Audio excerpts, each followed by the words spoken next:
Lauren Fix, founder of The Car Coach. Lauren, it's so great to see you. First of all, have you noticed this preference kind of starting to shift to used versus new cars?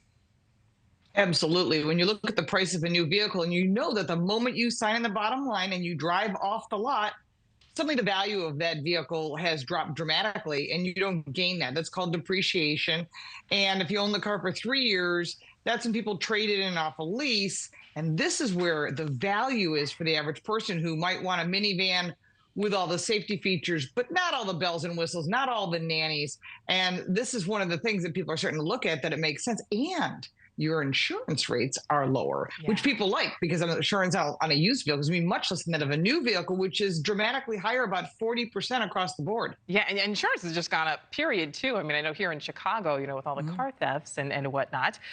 What is the biggest factor, do you think, based on what you're seeing? I mean, is it the price? Is it the bells and whistles? Is it kind of a combo of all of it?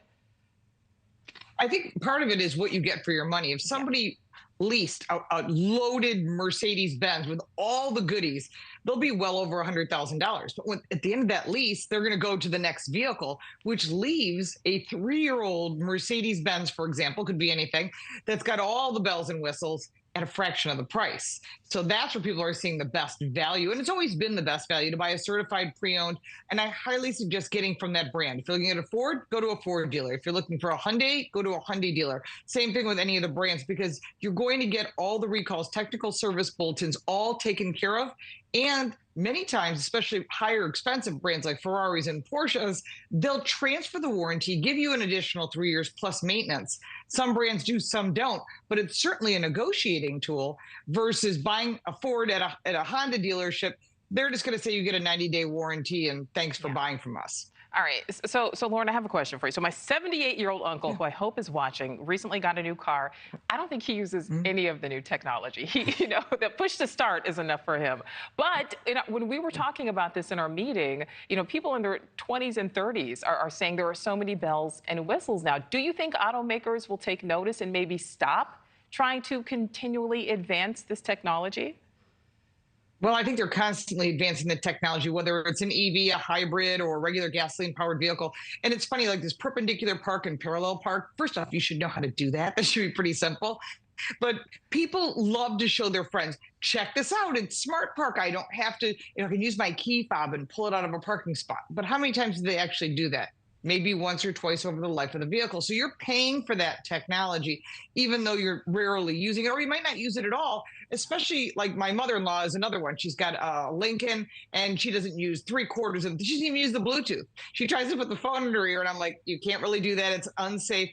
But the whole idea is that this technology is there supposed to make it safer. But I think a lot of people just find it to be more frustrating, especially that start-stop technology, which I am not a fan of. I know it saves about a tablespoon of fuel, but the truth is most people don't like it. But the car manufacturers have to do it in order to meet the corporate average fuel economy. So they're caught in a catch-22. They are caught in a catch-22. Lauren, my last question for you. Do you think we will at any point maybe start to go backwards? Do you think that we'll start seeing new cars that more closely resemble their predecessors? Highly unlikely, I'm sorry to say.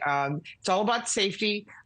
There's a 2026, they're calling it the kill switch bills from the infrastructure bill from 2021. And that's going to mandate that they listen in your car, track your eyes, make sure that you're not driving while under the influence. And that just means more safety, more nanny features, speed limiters on cars. All of that is software. All of that is mechanical parts as well, computer processors, and that means the price of vehicles are going to get more expensive, and people are going to start looking at older cars thinking, you know what, I'm going to keep the car I have. I keep my cars for like 10 years, and then I make a decision based on condition. But people are starting to do that, and you're noticing that a very strong used car market. So make sure to shop around and get what you want, and of course, check for a certified pre-owned if you can get one. Yeah, because that technology is not going anywhere. Founder of The Car Coach, Lauren Fix. Thank you so much. Thank you for watching. Go to newsnationnow.com to find News Nation on your television provider. And don't forget to click the red subscribe button below to get more of News Nation's fact-driven, unbiased coverage.